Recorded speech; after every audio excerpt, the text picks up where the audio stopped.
Como hemos dicho, hoy culminamos con la porción que hemos venido estudiando de Apocalipsis 20 del 1 al 10. Y quiero repetir muy brevemente lo anterior. Aquellos que no han escuchado las clases anteriores, escúchenla, hermanos, para que puedan entender la idea, la conexión entre clase y clase. Y vamos a prestar mucha atención, vamos a estar lo más atentos posible y en silencio, escuchando la clase de hoy. Vamos a estar juntos analizando muchos textos de las Escrituras. Yo sé que muchas veces el pasar de texto en texto puede agotarnos un poco, y más cuando a esta hora que venimos de varias horas de trabajo nos encontramos con un estudio bíblico, no es fácil. Vamos a tratar de hacerlo lo más claro posible, sin que la clase pierda su esencia. Entonces yo quiero pedirles que, a pesar de que yo voy a tener textos aquí en mi pantalla, anote, hermano. Trate de anotar. Hay cosas que es necesario que recordemos. Y a pesar de que yo tengo textos bíblicos en la pantalla, trate de usar su Biblia, porque es probable que haya algunas frases o palabras que usted pueda subrayar para recordar cuando repase esos textos. Amén. Yo les voy a pedir a ustedes que vayan a Apocalipsis 20. Ese es nuestro texto central. Ese es el texto que hemos venido desarrollando dentro de este curso de escatología, que trata de los acontecimientos de los últimos tiempos. En las últimas semanas hemos venido analizando juntos el capítulo 20 de Apocalipsis, versículos 1 al 10. Y como hemos dicho, Apocalipsis 20, versículos 1 al 10, es un pasaje donde se han dado muchas batallas exegéticas.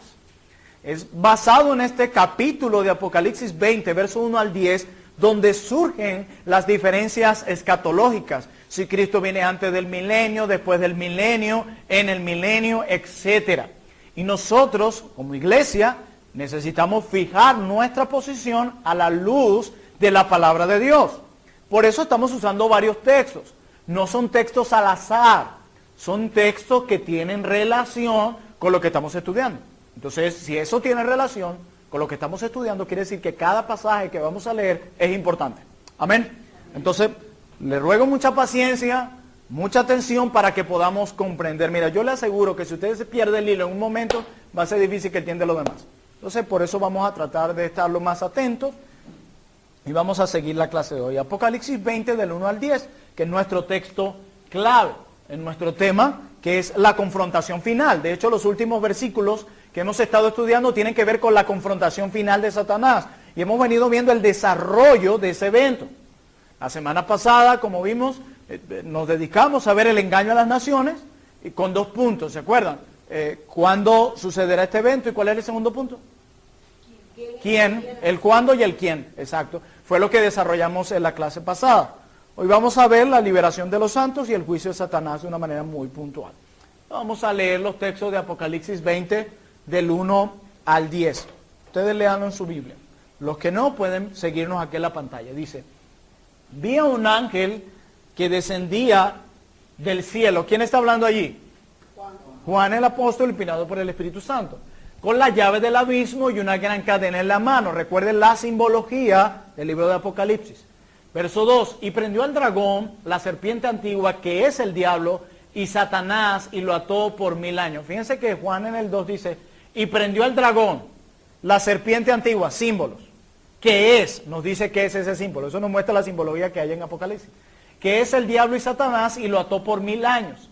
Y lo arrojó al abismo y lo encerró, y puso su sello sobre él, para que no engañase más a las naciones, hasta que fuesen cumplidos 1000 años, y después de esto debe ser desatado por un poco de tiempo. Fue lo que desarrollamos la clase pasada. Verso 4, y vi tronos, y se sentaron sobre ellos los que recibieron facultad de juzgar. Y vi las almas de los decapitados por causa del testimonio de Jesús y por la palabra de Dios. Los que no habían adorado a la bestia ni a su imagen, y que no recibieron la marca en sus frentes ni en sus manos. En una clase el pastor Rubén explicó qué significaba esa marca en sus frentes y en sus manos. Y dice, y vivieron y reinaron con Cristo 1000 años.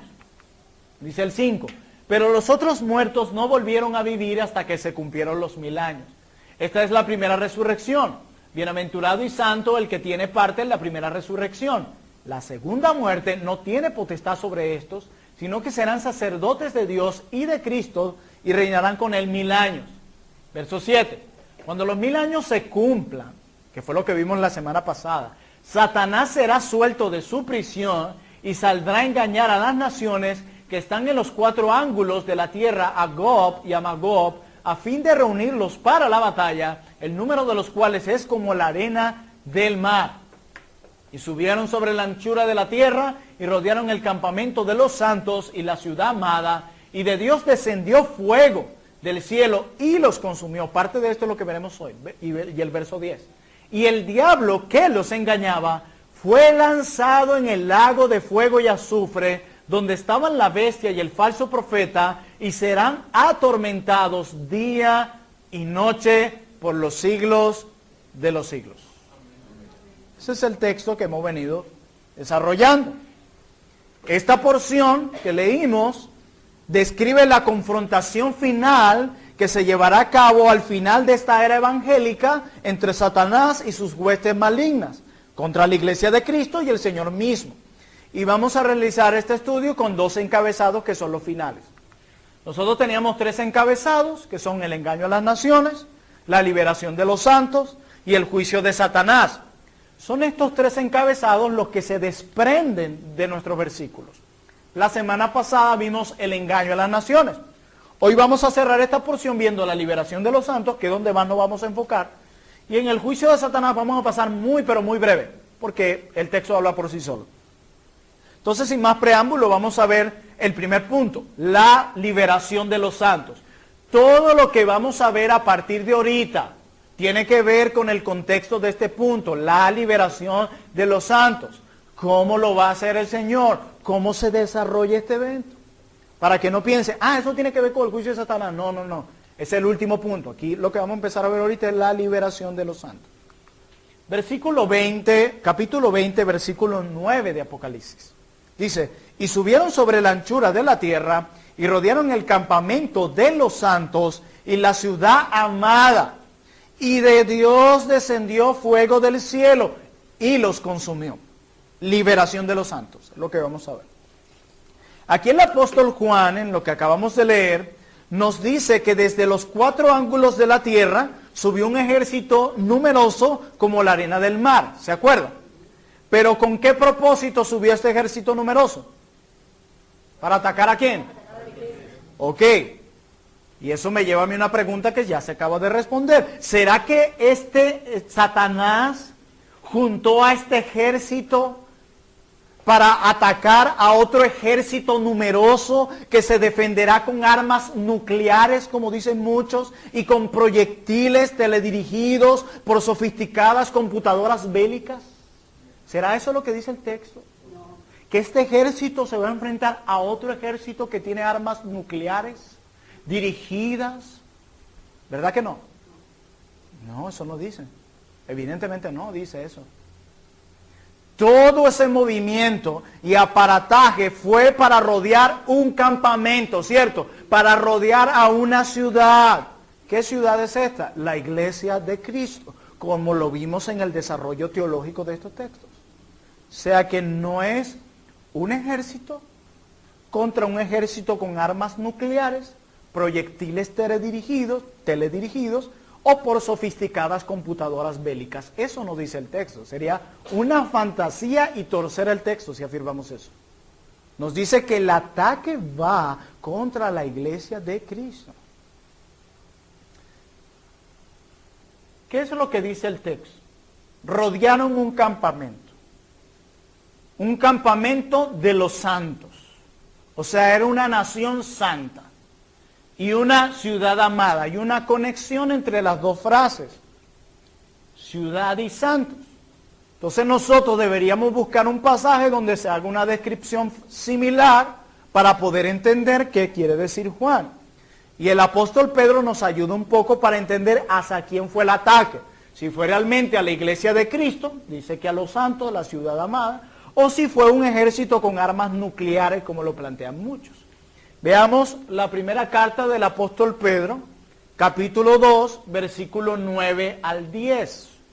Primera carta de Pedro, capítulo 2, versículo 9 al 10. Dice, mas vosotros, refiriéndose ¿a quién? A la iglesia de Cristo. Sois linaje escogido, real sacerdocio. ¿Qué más? Nación santa. Ese título se le da a la iglesia de Cristo en el nuevo pacto. Dice, pueblo adquirido por Dios.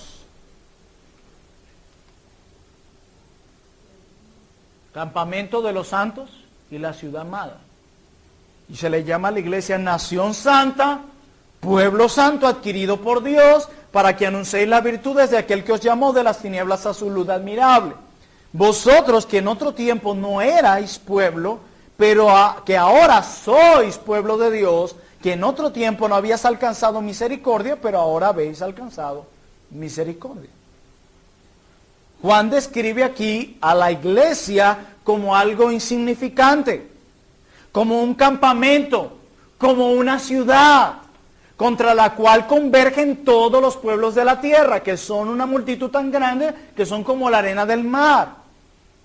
¿Habrá alguna esperanza de liberación en medio de ese ataque? Que como vimos no es un ejército que va a esperar a Satanás y a las naciones con armas nucleares, ¿verdad que no? Es la iglesia de Cristo, nación santa, pueblo escogido, que es lo que dice Juan en el capítulo 20.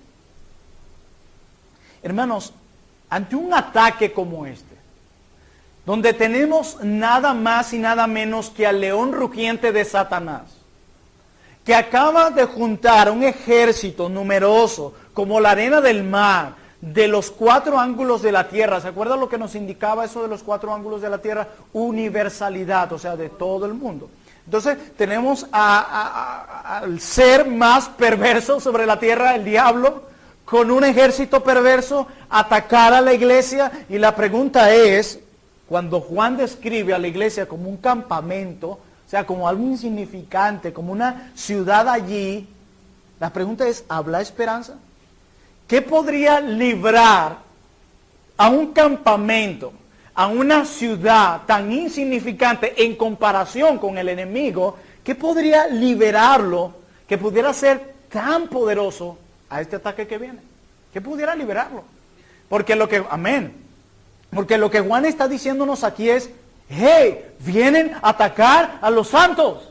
Y quienes vienen a atacar a los santos luego de que Satanás es desatado, luego que terminan los 1000 años, él viene con un ejército numeroso y malvado, dispuesto a matar, así como Antíoco Epífanes, que está desmembrado, con las vísceras afuera, y dice, voy por los judíos, que ya ustedes saben lo que representa en el nuevo pacto, y tenemos a Satanás y a todos los reyes de la tierra con sus ejércitos dispuestos a atacar a la iglesia de Cristo. ¿Qué podrá liberarlos de semejante ataque?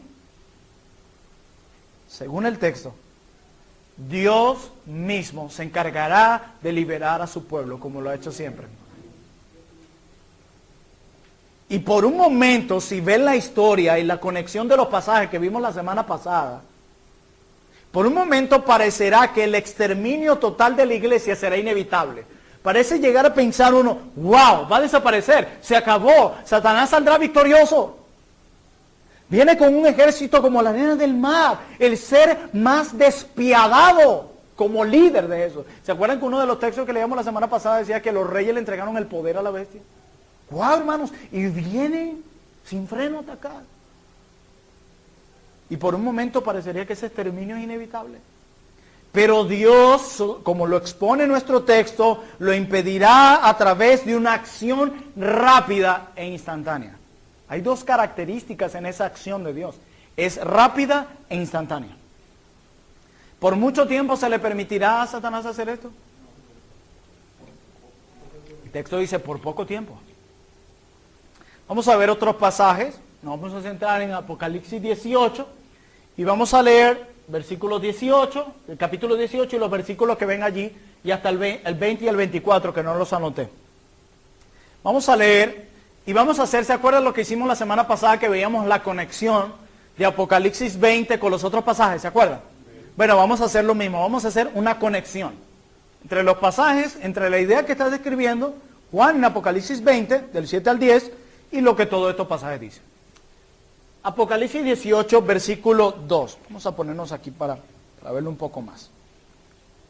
y clamó con voz potente diciendo, ha caído, dice, ha caído la gran Babilonia, y se ha hecho habitación de demonios y guarida de todo espíritu inmundo, y albergue de toda ave inmunda y aborrecible. Porque todas las naciones han bebido del vino del furor de su fornicación, y los reyes de la tierra han fornicado con ella, y los mercaderes de la tierra se han enriquecido de la potencia de sus deleites. Recuerden el simbolismo. Ya aquí hay ideas que leímos que les es familiar con Apocalipsis 20. Ahí tenemos a los reyes de la tierra, tenemos a la gran Babilonia, tenemos a las naciones, pero aquí como sufriendo una consecuencia, ¿verdad? Ha caído, ha caído. Seguimos en Apocalipsis 18, pero vamos a leer verso 8. Todos estos versículos están en el mismo contexto. Dice, por lo cual, en un solo día, dice el texto, vendrán sus plagas, muerte, llanto y hambre, y será quemada, ¿con qué? No olviden lo que descenderá del cielo. Y dice, porque poderoso es Dios el Señor, que la juzga. O sea, aquí no está diciendo quien traerá ese fuego es Dios. Dice el 9, y los reyes de la tierra, ¿se acuerdan en Apocalipsis 20 los reyes? Que han fornicado con ella y con ella han vivido en deleites, recuerden el simbolismo, llorarán y harán lamentación sobre ella cuando vean el humo de su incendio. ¿Por qué? Humo de su incendio, porque descenderá fuego.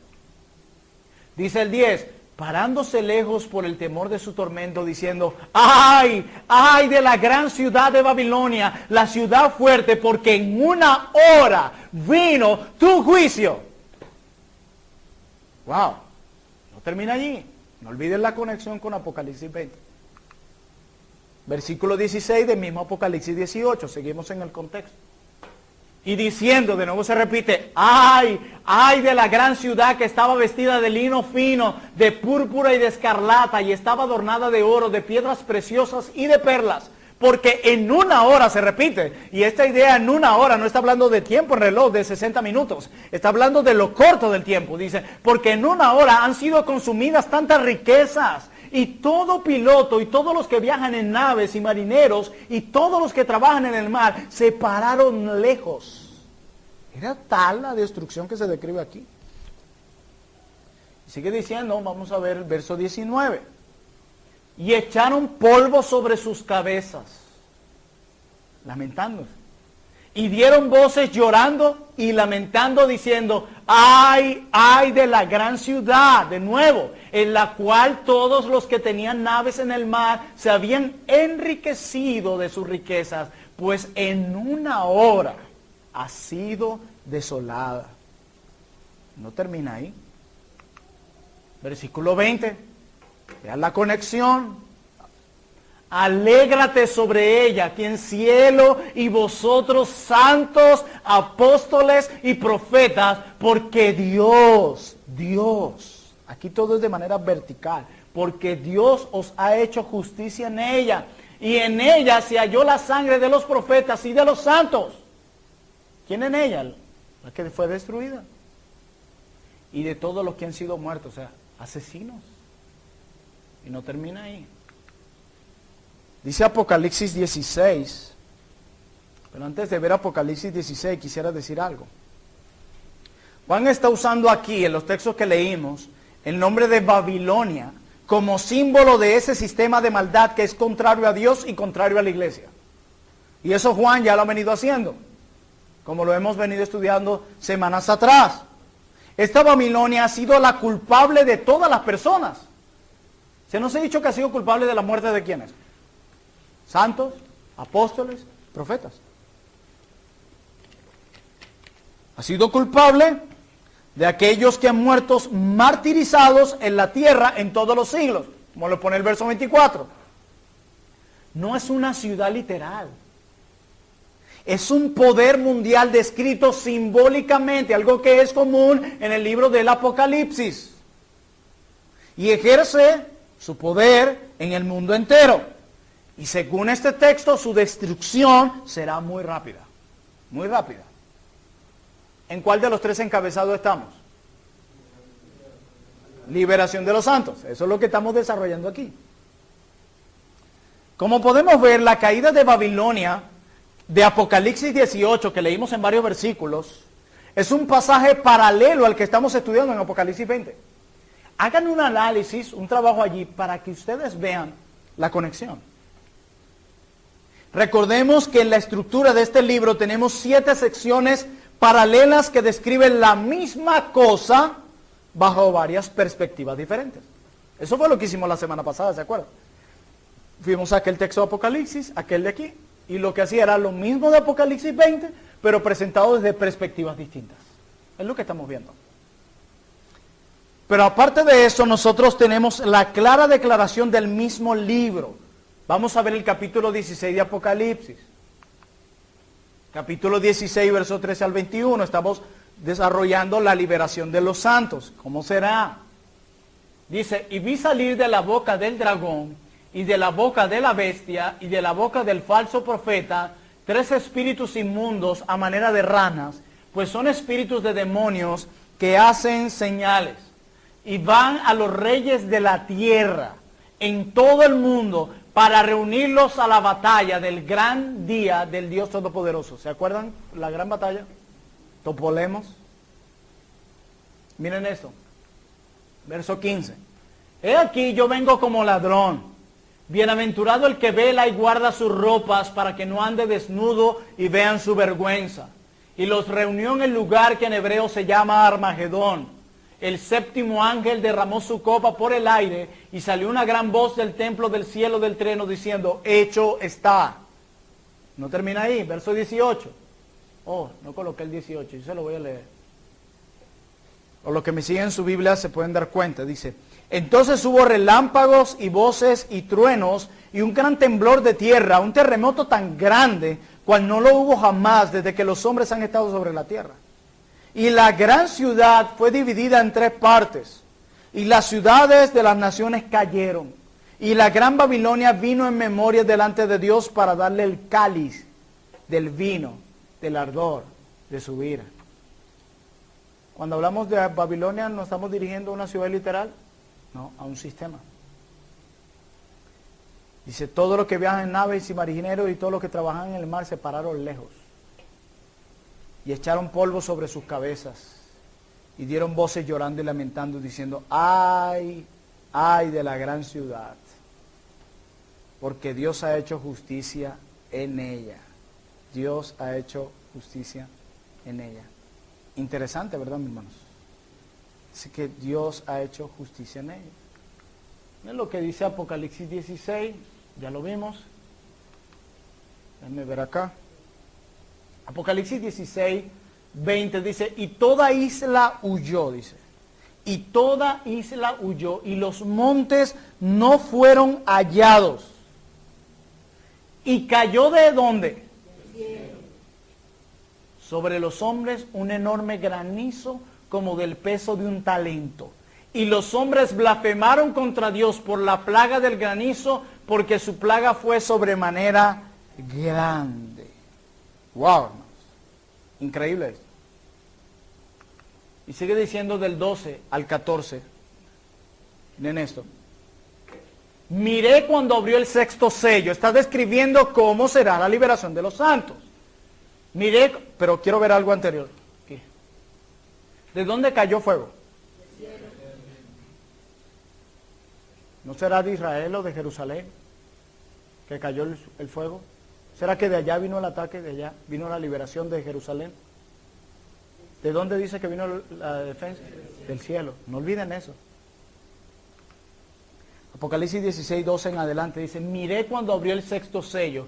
Y aquí hubo un gran terremoto y el sol se puso negro como tela de silicio. Y la luna se volvió toda como sangre. Y las estrellas del cielo cayeron sobre la tierra como la higuera deja caer sus higos. Hermanos míos, esto es simbólico.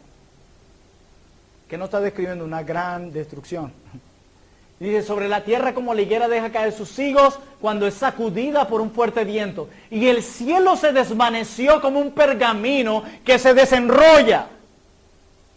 Y todo monte y toda isla se removió de su lugar. nos preguntamos cuántas veces van a huir las islas de su lugar.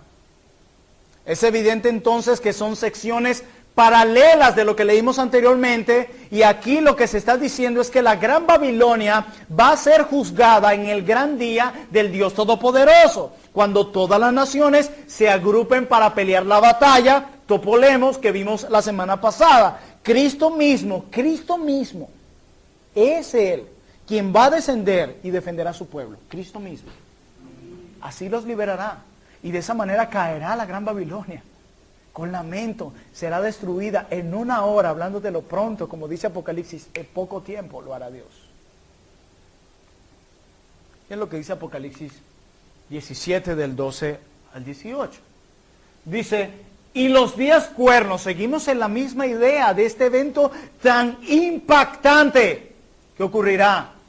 Por eso les digo, muchas veces vemos y pensamos siempre en el Jesús carpintero colgado en una cruz, siendo humillado por todos. Pensemos en el Jesús que describe Apocalipsis, porque ese es Jesús.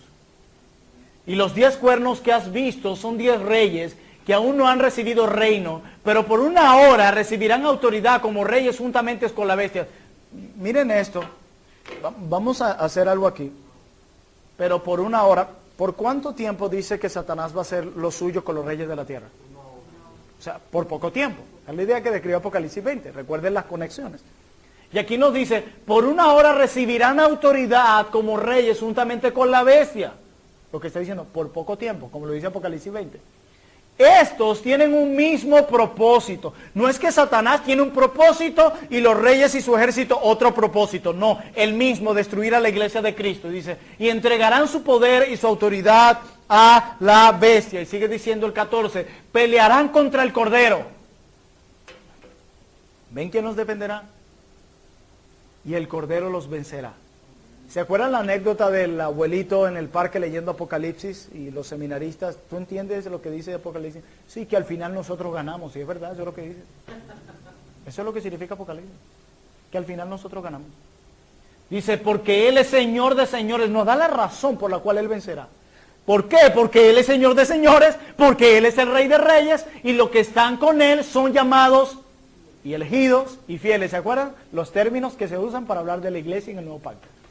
Me dijo también, las aguas que has visto donde las rameras se sientan son pueblos, muchedumbres, naciones y lenguas.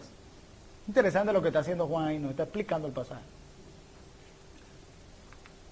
16. Y los 10 cuernos que viste en la bestia, estos aborrecerán a la ramera y la dejarán desolada y desnuda, y devorarán sus carnes y la quemarán con fuego, porque Dios ha puesto en sus corazones el ejecutar lo que Él quiso. A mí me encanta esto, la soberanía de Dios abarca todo. Eso es impactante, hermanos. Dice, ponerse de acuerdo y dar su reino a la bestia. Esto es increíble. La soberanía de Dios es increíble aquí, porque Dios ha puesto en el corazón de ellos el ejecutar lo que Él quiso. ¿Qué fue lo que quiso Dios que puso en el corazón de ellos? Que se pusieran de acuerdo y que dieran su reino a la bestia. Hasta que se cumplan las palabras de Dios. Y la mujer que has visto es la gran ciudad que reina sobre los reyes de la tierra. Miren esto. Apocalipsis 20, versículo 9. Y subieron sobre la anchura de la tierra y rodearon el campamento de los santos, y la ciudad amada de Dios descendió fuego del cielo y los consumió. ¿Ves la conexión aquí con lo anterior? El fuego siempre viene del cielo. Y hay algo interesante que hace Juan. Esta gran ramera, ya sabemos quién es. ¿Quién?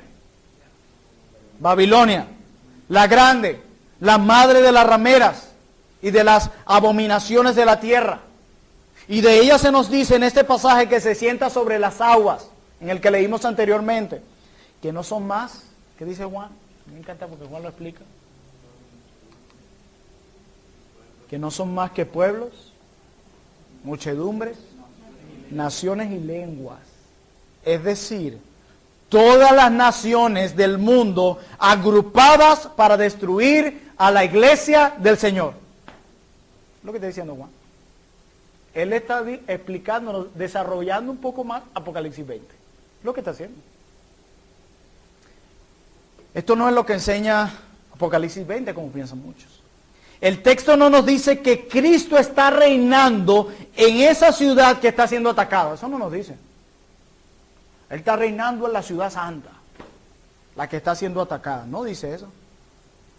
Esa ciudad está aparentemente indefensa cuando las naciones del mundo se disponen a atacarla o no. Si estuviera Cristo en dicha nación cuando es atacada, no estuviera indefensa. Pero según el texto la pone indefensa. Quiere decir que Cristo no está reuniendo en una ciudad particular, en un territorio particular, porque se refiere a la iglesia. De hecho, no es de la ciudad que sale su defensa. Si se tratara de una ciudad física, donde Cristo está gobernando allí en esa ciudad física, nos dijera que la respuesta al ataque de Satanás y estos reyes viniera de esa ciudad física, ¿verdad que sí? Pero no dice eso. Dice que el ataque o la respuesta de Dios viene del cielo, no de un territorio particular del Medio Oriente, del cielo. De allí viene.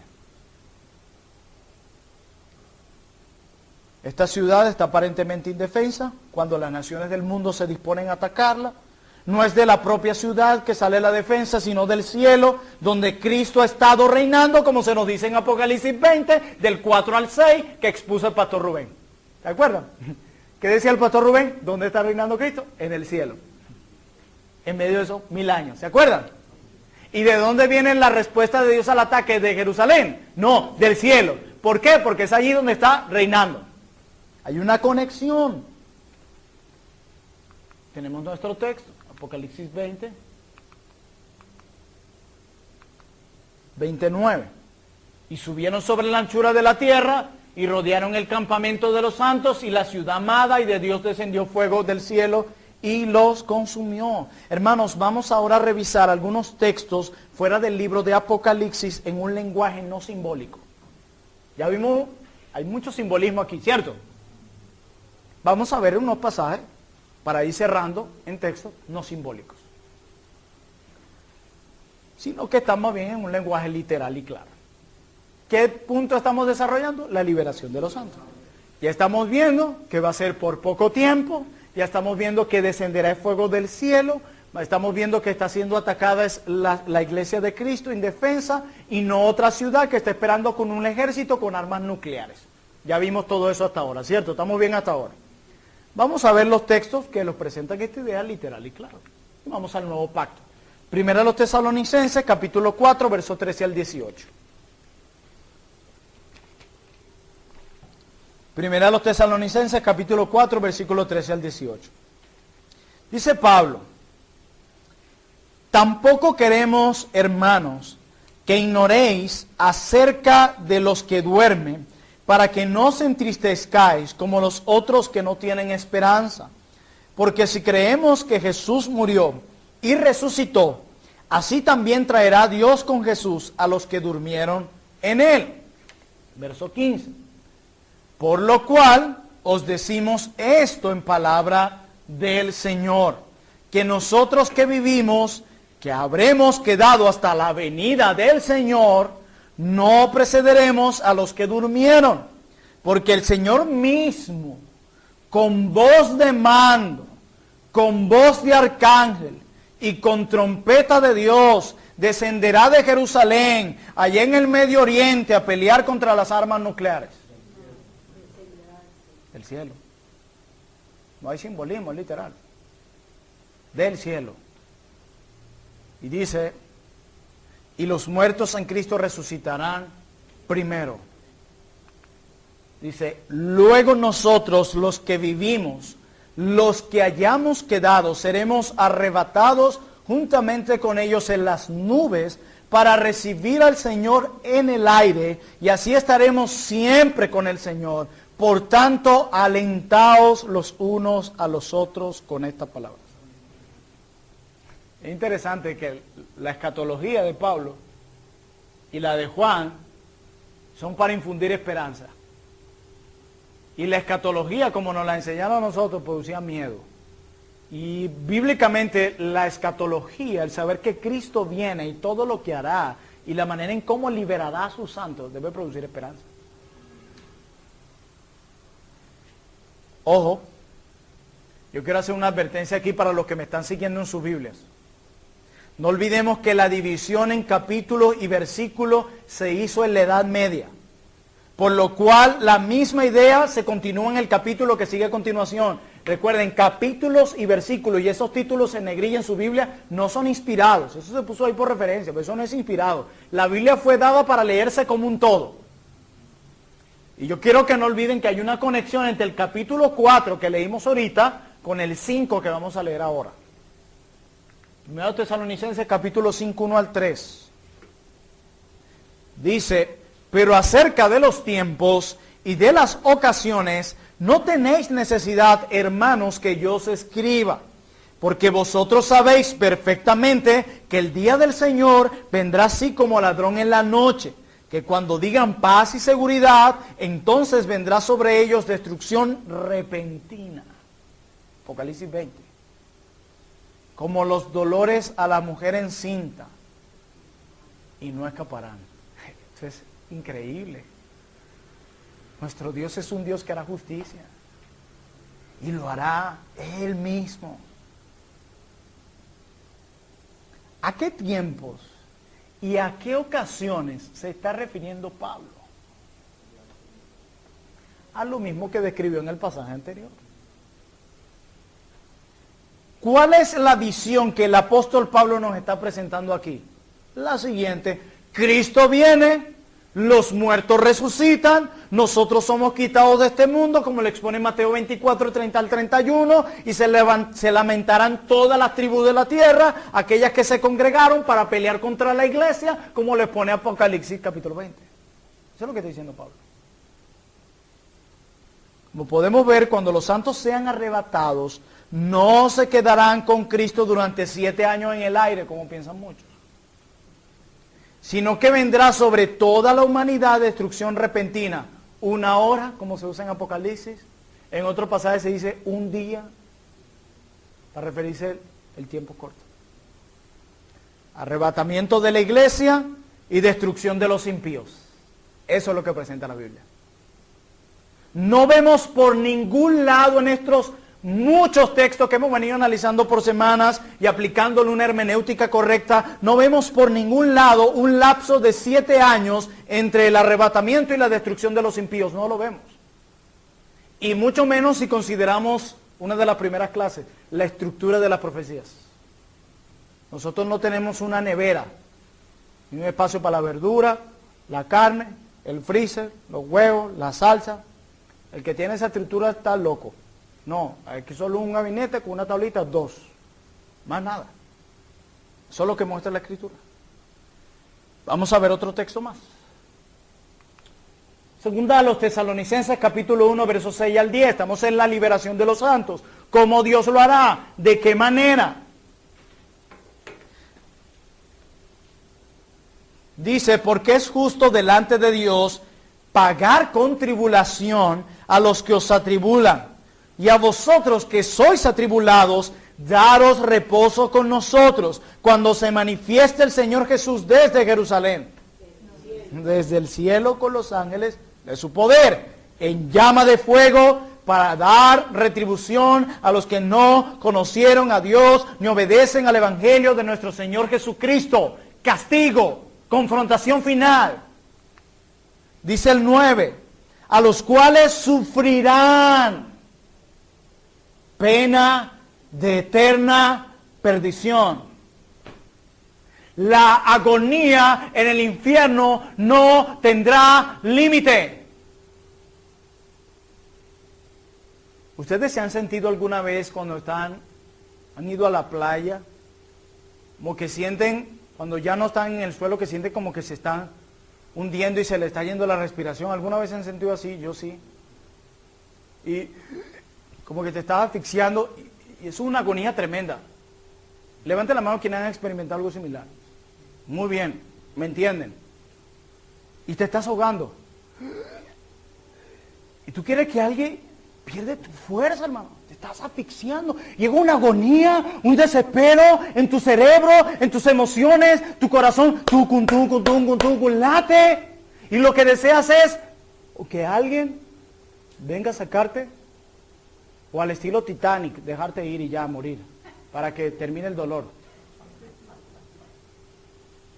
Algunos piensan que esa es la mejor manera de parar esa agonía, o que alguien te saque, o sencillamente dejarte ir, y como mueres, cesa la agonía.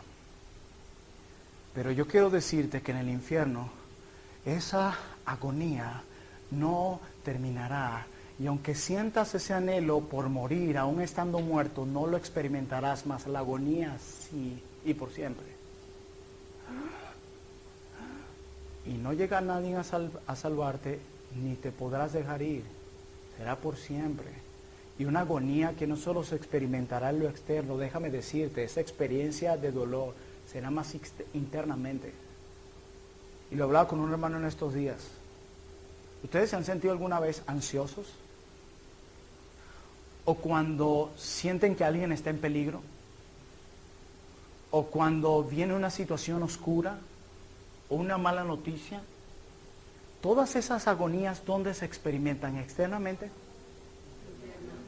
¿Y ustedes han sentido lo horrible que es eso? Yo pienso que el castigo en el infierno será una agonía y un sufrimiento más interno que externo. Que es de allí realmente donde vienen nuestras verdaderas agonías internamente.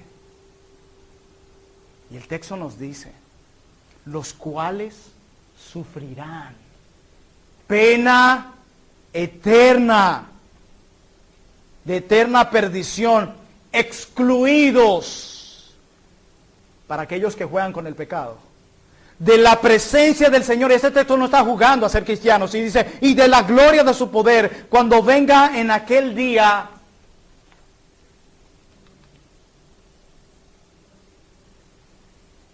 Para ser glorificado en sus santos y ser admirado en todos los que creyeron, por cuanto nuestro testimonio ha sido creído entre vosotros. Como veremos ahora, no es Satanás el que castigará a la gente en el infierno. Dios lo hará. O sea que cuando Él nos dio a su Hijo, no nos liberó de la ira ya, nos liberó de Él mismo. Porque era Él el que iba a hacer el juicio sobre ti, y es Él el que hará descender fuego. Es Él. Se nos han presentado un Dios de solo amor. Y el Dios que se describe aquí es un Dios al cual hay que tenerle miedo. Quien derramará su ira sin piedad. Alguien decía que en el infierno no habrá ni una gota de misericordia y de gracia. Aquí en la tierra todavía los hombres gozan aún de la gracia común de Dios. Allí habrá una ausencia total de ella. No podemos jugar con esto. Cuando leemos estos versículos en conexión a lo anterior, vemos la misma secuencia de eventos en los versículos 6 y 7. Yo sé que muchos no captaron estos detalles, por eso se los estoy dando. Ya que en el mismo instante las dos cosas van a suceder: tribulación a los impíos y reposo para los justos. Pero tribulación para los impíos. ¿Cuándo será eso? Cuando se manifieste el Señor Jesús desde el cielo en llama de fuego, al igual que describe Apocalipsis 29, que dice que descendió fuego del cielo. Miren lo que dice 2 Tesalonicenses capítulo 2, verso 1 al 8.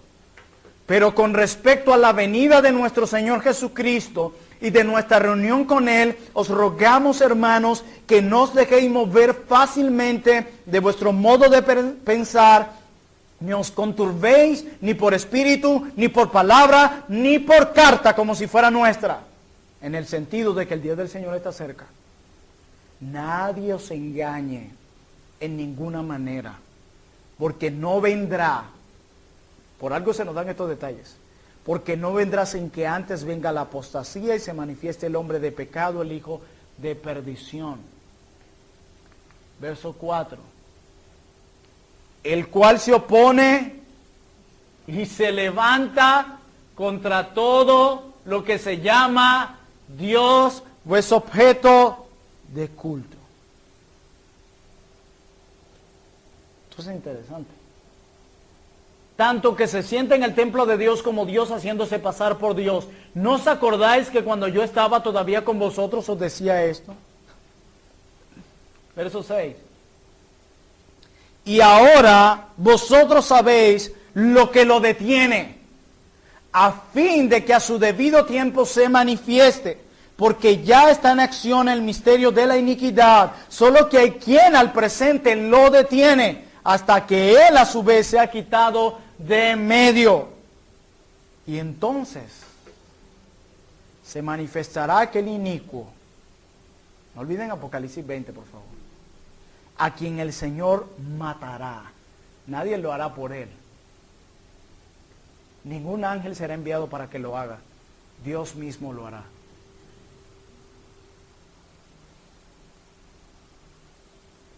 A quien el Señor matará con el espíritu de su boca y destruirá con el resplandor de su venida.